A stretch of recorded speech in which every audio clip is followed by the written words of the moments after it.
address the message to adult women. But that's not true of an initiative called Protect Your Mum. Indeed, yeah. PYM designed to appeal to young people. PYM harnesses tester power, more on that in a little while, to create awareness through music and dance. Here to tell us why is campaign founder Pym Matthews. Thanks so much for being with us. Thanks for inviting me. A busy month for you. It is, of course, the global month of breast cancer awareness. A lot to look forward to, but tell us a little bit about the campaign itself, PYM, and why you got involved. How did it all start? Actually, it started off as a marketing project.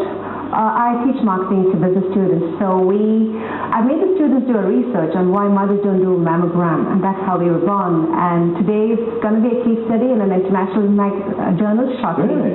Yes, because it's an association with UOWD. It's already been converted into a case study.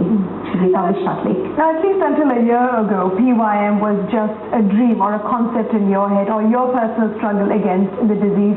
But today it is making headlines, has been nominated for Emirates Women Awards 2012, and it has created a massive buzz. But what makes this one far more interesting than the rest of the campaigns is that you are targeting youngsters or kids rather than the adults themselves. Tell us about that. Actually, I was really surprised to find an 8-year-old boy as an ardent supporter of PYM. In fact, he beat all the adults just about 2 days ago when we had a quiz. And he has already sent us 3-4 entries, which are very good also. He's likely to win the PYM Design and Win contest, for which he displayed a beautiful dance already. You can find it all on Protect Your Mom page. He is simply amazing. Let's take a step back if we can. What's he done to be so amazing? Talk us through the campaign and how people can get involved. We have this contest called PYM Design and Win contest, wherein I'm harnessing the creative power of youth. So I was aiming at older kids, but I find even 8-year-olds designing dances, skits, anything they want. It could be posters, it could be dances, it could be any way of expressing the fact that you can save your mom's life by doing self-exam. Creativity. Any creative. Artistic expression. Okay.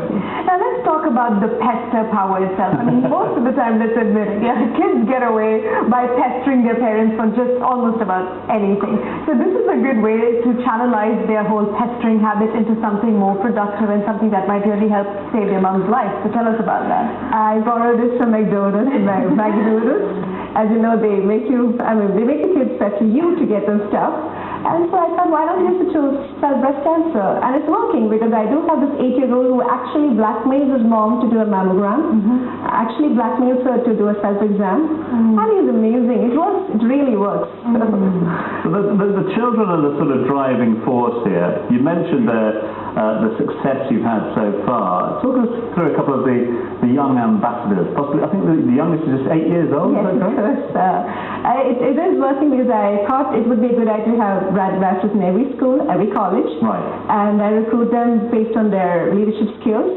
So I do have a lot of brand ambassadors in a number of schools and colleges here. And they put up amazing shows. In fact, the Dubai Gems just had an amazing show recently, just about a week ago, which already got more than 1,000 hits on YouTube.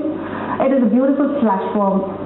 Pink Blood Dance, which is an international dance to create awareness, actually. So it is a massive hit. They already had another show on Saturday, which is attended by a lot of students. It had a massive turnout, in fact. It was something like a preview of the PYM contest in November, in fact. This campaign is going in full swing, and the kids are all geared up to pester their moms so that they can go and have themselves checked. But besides this, you also have Donate Your Hair campaign. Tell us about that. That's another something I'm passionate about, because during chemo, people lose their hair, eyebrows, even their lashes. So it's important for a cancer patient to have hair. It's something more important than anything else.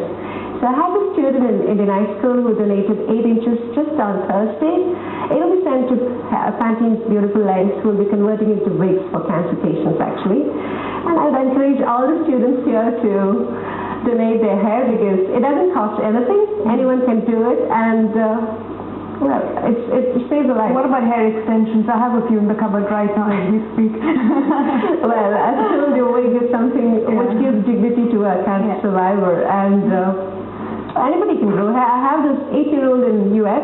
He's my nephew. I met him last year. And he's the one who inspired me to start this, because he was growing his hair against all bullying. He's only 6. He doesn't even know what cancer is. And if he can grow hair, why not adults like us who can grow it without any problem? You just mentioned the word inspiration. He's an inspiration to you, but you're an inspiration to so many others as well, because you've made this your life, haven't you, to get this message across. Why? Oh, well, it's only when cancer hits your family that you realize that it can happen to anyone. And 2 years ago it hit my family, and that's when I realized that it's something real and not something which happens to others.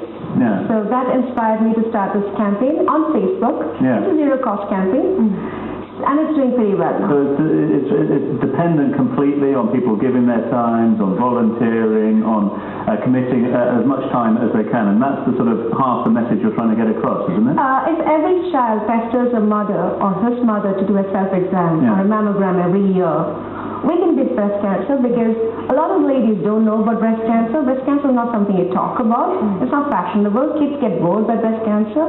So that's why I'm selling it through music and dance, which they will listen to. And on Facebook, because that's where the students are. And well, it's working. We are doing pretty well. Yeah. And there are over 400,000 people dying every year, and a lot of women, they simply don't get themselves checked because, the excuse to that is that they don't know how. So what is your message for the women who still haven't had themselves checked? There are so many reasons. I told you my students did a research on why ladies don't do the mammograms, and one reason is, of course, the expense. It's 1,000 dirhams. It's expensive. Number two, there are so many cultural reasons, because they don't know what to do after that if they find it. There are cases where divorce is common, because, well, the husband don't. So many reasons are there which prevent ladies from doing it. Yeah. And that's why I urge you, the kids to pester their moms. Well, hopefully that message has got across this evening. The details are up on our Facebook page right now. Thank you so much indeed for being with us. Just stay with us here for a little while. As I said, all those links up there to find out more about the PYM campaign and how you can now pester your mum. I'm going to start right now. Well, after the break, we meet a Studio One viewer who lost